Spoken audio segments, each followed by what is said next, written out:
Hello YouTube, it's me, TGT. Now, I'm going to do a quick review on Studio Series Blurr, but I've been trying to do this video for the past 10 minutes, and there's an issue, because of Blurr's really bright white face and sort of feet and like that plastic in there, because he's got bright white plastic, it's really hard to get a good look at him. So what I'm going to do is I'm going to put the exposure down quite a bit, so the video will look a wee bit darker than normal, but it'll mean you'll be able to see a bit more detail in Blurr's face and stuff. So here we go. There we are. You can see a bit more detail in his face now, and you can see the sort of vibrant differences in the blues that he's got there, because they're very, very lovely and very two-toned goodness, Blurr goodness. Does that make any sense? I think it does. Yeah, there we go. Aye. He's very good. He's very good. He's my first proper G1 Blurr. I had the Titan's Return Hasbro version, but that wasn't really anything like Blurr. It kind of had a passing resemblance to him, but the colour scheme wasn't very good. The face sculpt wasn't very Blurr-esque for my liking, and you know, just wasn't. It was a great figure, just wasn't very G1 Blurr. So when this lad came out, I was a bit dubious because I wasn't like entirely impressed with him. But now that I've got him, I have to say he is fantastic. We look at his head there. Now, as with Cup, Blurr has this kind of, people are saying he's got this really big chin, and you know, it doesn't really look much like Blurr. His face is a bit derpy. But you know, they're working off 2D cartoon images to try and create a 3D face. And I think they've done a good job. Yes, his chin's slightly too long, maybe. Whatever. And because of the colour turned down, you can't really see. He's got, the back of his head is essentially clear blue plastic, which means that in the right lighting, he has very good light piping. Very good. I don't like his face. I mean, he looks enough like Blurr that it's no big deal. Yeah. So he's got his wee little antenna, I don't know if you'd call that, on the top of his head. A little bit of yellow there, the face is in white, the eyes are in blue. It's got a lovely clear plastic with the white plastic underneath. It's got his symbol, and then it's all blue, dark blue and light blue paint. So nearly said boo there. He's got some white paint in some of the connections underneath. His hands are in white, he's got the white feet and the white ankles, the white, what are these bits called? Shins? Couldn't think of the word there. So he's very much Blurr-esque. I mean, you can see exactly what he is. Comes with two weapons. Comes with his soldering iron hand thing. Repair welder that he holds there. And he comes with his blaster. That's in the same colour as his hands and stuff. There we go. So, you know, cool weapons for doing a bit of cartoon accurate scene recreation with your toys and that, eh?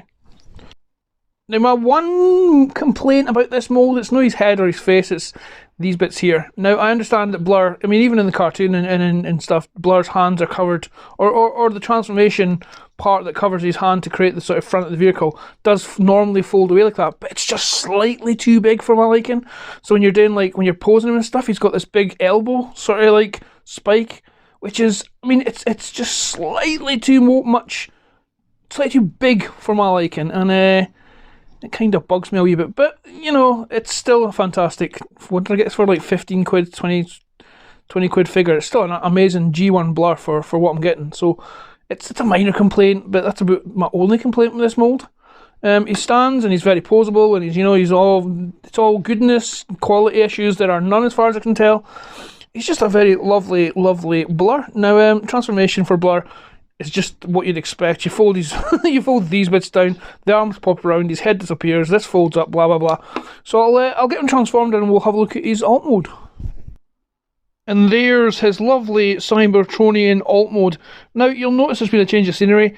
When I went to edit my video, for some reason it had not recorded the middle part when I was showing you his alt mode, so I'm having to do it again in my living room. So that's my living room carpet there, eh? Alt mode is very, very nice, very, very shiny, very like glistening plastic goodness. Go away with your motorbikes, you dicks. Sorry, because I'm in my living room, my window's just there, and we're on the main A7, and there's lots of traffic, so if you hear traffic, I'm very sorry, but I wasn't setting up my recording bit again, because I'm a lazy fat bastard. Yes, the plastic's very shiny. It looks very much like G1 Blurr. Lovely, sort of recognisable shape of his Cybertronian mode. It's got that sort of massive antenna bit there. It's got the seat and the, you know, it's you can tell what it is. There's no more to it than what you see. I meant to say, both in robot and alt mode, you can store the weapons. With a lot of these Blurr figures, it's the same. There's these posts and ports there. So if you put that Peppa Pig, that post there, this gun has a wee thing on it you can stick on there. So it sticks on, and then his welder there's the two posts or ports there and there with the two posts there, and those cover it to give you this kind of sort of. I mean, it's the same with the Titans Return guy. He could store his weapon there. Looks stupid, but it saves you if you're not like me and chuck the weapons in a drawer. It saves you losing them if you like to display them in this mode. I'll take that back off. Aye, so it's fantastic. I mean, one thing I would say is I find Cybertronian Blurr, Cup to a certain degree, and RC, I find their alt modes a bit boring. I tend not to display them in this mode.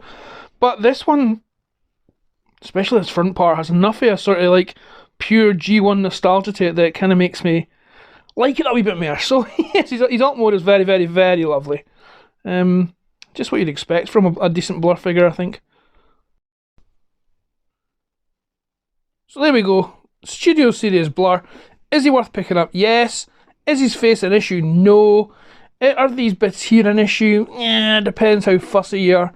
Not for me. I mean, they stand out a bit too much when you're taking photos, but other than that, he's grand. So I definitely recommend picking up. You're not going to find a first party or official, shall we call it. You're not going to find an official G1 looking Blurr for your 86 shelf much better than this at the moment, anyway. If you liked this wee impromptu review filmed in my living room with one of my room dividers that we have, that the cats have scratched to absolute buggery, leave me a wee comment, leave me a wee like and a subscribe. I'm desperately trying to get to 900 subscribers because that would be awesome. So if you can help me out, please do. Other than that, it's a bit of a wet Saturday in Scotland here. I think I'm going to go for a wee walk in the rain because I tend to like doing that. So see you later. Hey.